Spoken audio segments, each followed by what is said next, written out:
लोकसभा चुनावों के नतीजों में कोई हार कर भी खुश है तो कोई जीत कर भी मुंह लटकाए बैठा है।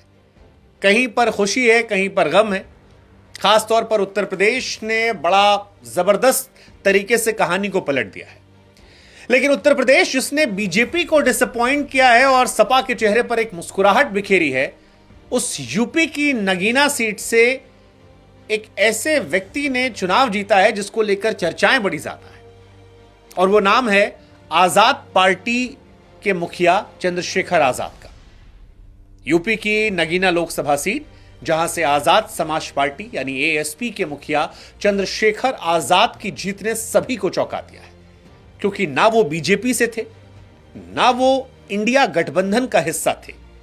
अखिलेश यादव ने भी अपना प्रत्याशी उतारा था और बीजेपी का प्रत्याशी भी वहां मजबूती से लड़ रहा था। लेकिन इसके बावजूद चंद्रशेखर आजाद ने अपनी पार्टी की तरफ से यहां पर खाता खोला और एक संकेत दे दिया कि आगे आने वाले समय में जब बीएसपी का अस्त हो रहा है, तब वो मायावती के रिप्लेसमेंट के तौर पर एक दलित नेता के तौर पर राइज देखने वाले हैं। चंद्रशेखर आजाद की जीत ने सभी को चौंकाया है। 1,51,473 वोट से वो जीते हैं और 5,12,552 वोट मिले थे। दूसरे नंबर पर ओम कुमार थे, जिन्हें 3,61,000 वोट मिले थे, और 3 नंबर पर सपा के प्रत्याशी थे मनोज कुमार, जिन्हें 1,02,374 वोट मिले थे। अब चंद्रशेखर आजाद ने 15 मार्च 2020 को आजाद समाज पार्टी का गठन किया था। आसपा पहली बार लोकसभा चुनाव लड़ रही थी और आसपा सिर्फ एक सीट, नगीना सीट पर चुनाव लड़ रही थी। इस सीट से खुद चंद्रशेखर जो है वो मैदान में थे और यह माना जा रहा था कि अगर ये जीत हो जाती है तो ये जीत उनके लिए बहुत ज्यादा महत्वपूर्ण होगी। हालांकि नगीना सीट का इतिहास है कि वो अपने सांसदों को दोहराती नहीं है। अगर आप एक बार चुन लिए गए तो अगली बार वो आपको थैंक यू कर देती है। लेकिन चंद्रशेखर एक तरीके से इंडिपेंडेंट ही थे और ऐसे में एक ऐसा व्यक्ति जो आंदोलन से निकल कर आया था, जो लगातार समाज को लेकर लड़ाई लड़ रहा था, उस व्यक्ति को जब गठबंधन का भी सपोर्ट नहीं मिला तो फिर यह सवाल था कि क्या वो वाकई में जीत पाएंगे।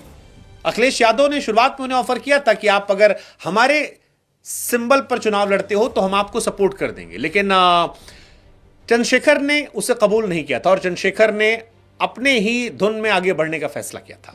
आसपा का उन्होंने गठन किया था और आसपा से ही उन्होंने चुनाव लड़ा और अब उनकी जीत हो गई है। चंद्रशेखर, अगर आप नहीं जानते तो आपको बता दें कि हेमवती नंदन बहुगुणा गढ़वाल विश्वविद्यालय में एलएलबी और लखनऊ विश्वविद्यालय से बीए की पढ़ाई की है। अंबेडकरवादी सोच के हैं, भीम आर्मी के सह संस्थापक हैं और उसके राष्ट्रीय अध्यक्ष हैं। इसके अलावा टाइम मैगजीन में भी वो शामिल हुए थे। टाइम मैगजीन में 100 उभरते हुए नेताओं की जो वार्षिक लिस्ट आई थी उसमें इनका नाम आया था। चंद्रशेखर आजाद वो व्यक्ति हैं जो अपने समाज की लड़ाई लड़ते हैं और 3 दिसंबर 1986 को सहारनपुर के छुटमलपुर में उनका जन्म हुआ था। चंद्रशेखर के पिता का नाम गोवर्धन दास है, माताजी का नाम कमलेश देवी है और इनके पिताजी जो हैं वो स्कूल में सेवानिवृत्त प्रिंसिपल थे।